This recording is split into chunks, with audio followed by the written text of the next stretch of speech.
Hello everyone. So let's begin with this video, and as promised by you, you did hit the like button, subscribe to our channel, and as promised by me, I'll be getting to you the steps of how a company is listed with the stock exchange. So now I'll begin you teaching, but before that, hit the like button, subscribe to our channel, turn on your notifications so you get notified about everything we post. Also, if you have any doubts, tell me in the comment section. I'll reply to you, I'll tell you, I'll clear your doubts. So let's begin.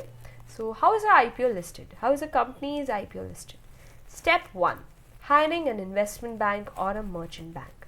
So what is this? Supposedly I am the esteemed owner of XYZ Toys Limited. Now I want my company to be a public limited company. So I'll go to a firm or a bank called ABC Capital, supposedly. Now how did I choose ABC Capitals? There has to be certain criteria, like there will be many firms. Now what is the ICI, HDFC, everyone does this. So this is called investment banking or merchant banking. So ICI does this, HDFC does this. How will I choose that which bank am I using for listing my company's IPO? So I'll check out the reputation of the bank, the track record of the previous IPOs they have released, what has been their distribution power, how well they have distributed these IPOs, how well they have carried out everything, and how well they have sold these IPOs, basically, which is my major interest. So I'll be checking out, and supposedly I choose ABC Capitals as my firm through which I choose to list my IPO. So there will be a step 2 now. Step 1 was hiring an investment bank, which I chose ABC Capitals. Now there's step 2, which is called filing. Now what is filing? It is done by the bank. Now I have no hand in this. I have hired the bank. The bank will be taking care of everything for me. So filing is done by the bank. It goes to the National Stock Exchange. It files things. Now from here on, whatever be the gain or loss in the IPO, it will be banks. So let's take an example. Suppose me with XYZ Toys Private Limited, I wish to raise certain 100 crores supposedly through this IPO. I am letting out 20% shares of my company and I wish to raise 100 crores.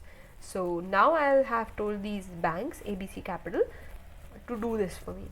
Now ABC Capitals agreed with me, okay, whatever be the charges and everything, I will be raising 100 crores for you, Miss Kanika.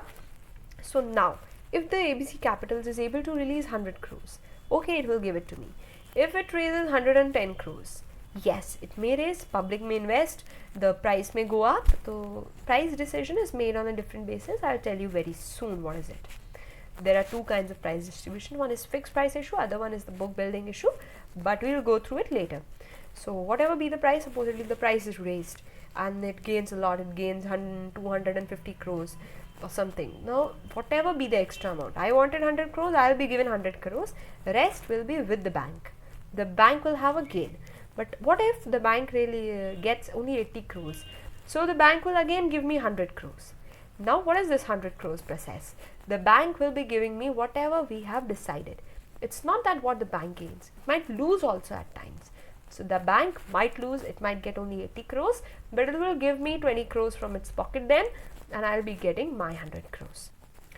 Now, this was done. The bank has filed it.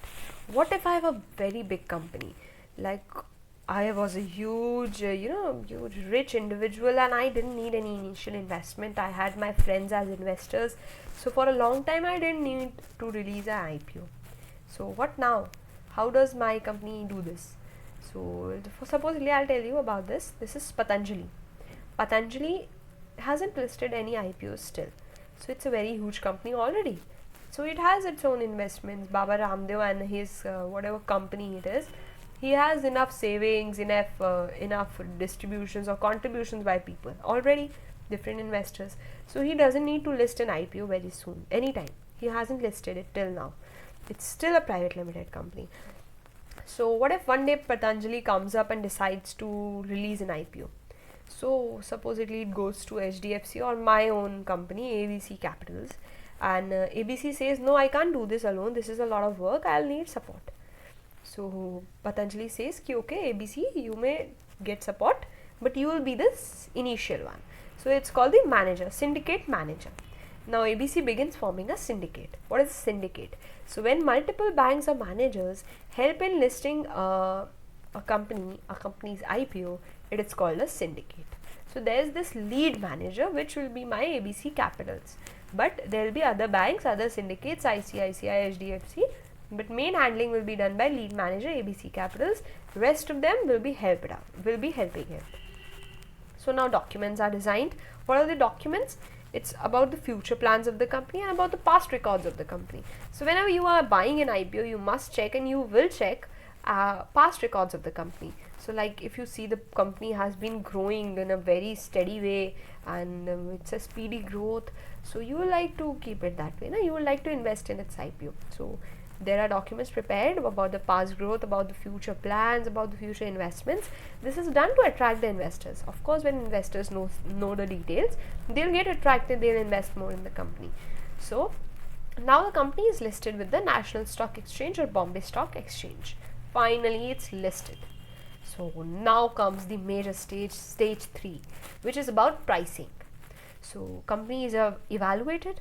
The bank does this. ABC Capitals, as my lead manager, is doing this. It's evaluating my company XYZ Toys Limited. So suppose I have a 200 crore company. So it's a huge amount, right? But let's take it in normal terms for getting an example. Supposedly I have a 2 lakh company. My company's worth is 2 lakh, although I can't release IPOs at this stage, but let's take this as an example. So this is my company's worth is 2 lakh, and now I aim to release an IPO. So I was evaluated as 2 lakh. Now supposedly I want 2000 rupees IPO. So a percentage has been decided that I need this much percentage of my company's value as IPO. So ABC Capitals says okay, now we'll raise 2000 rupees for you through the process of IPO raising. So now they'll decide a issue price. What is the issue price? So issue price is issue size they decided. So what is issue size? How many total number of shares are to be released using the IPO. So supposedly 400 shares are released. So my company's IPO requirement was 2000. Now I have released 400 shares. So what's the amount left? The amount left is 5 rupees. So now my every share is worth rupees 5. So 400 shares, each worth rupees 5, total amount 2000. Now this has been released. Now a issue price is decided. So issue price we have put it as 5 rupees. Now there is a minimum lot size. Supposedly the lot size fixed by ABC Capitals is 50. So now 400 shares has been released, minimum lot size is 50. So every person who wishes to buy can minimum buy 50. They can buy in multiples of 50, they can buy 100, they can buy 150, or somebody can come up and buy entire 400 since it's a small company. But yeah, minimum lot size is 50. So minimum investment required will be 50 into 5, which is 250 rupees. Since I am only 2000 rupees, 250 rupees will be for my one lot size, which is 50. So this is how it goes, and in the next video we'll read about or learn about how is the price of an IPO decided, what is the distribution process in an IPO. We'll be doing that. Keep following, do hit the like button, and if you have any doubts, please tell me. I am so eager to clear your doubts. I'll do it for you in the comment section itself. Do tell me and keep following for more videos. Thank you.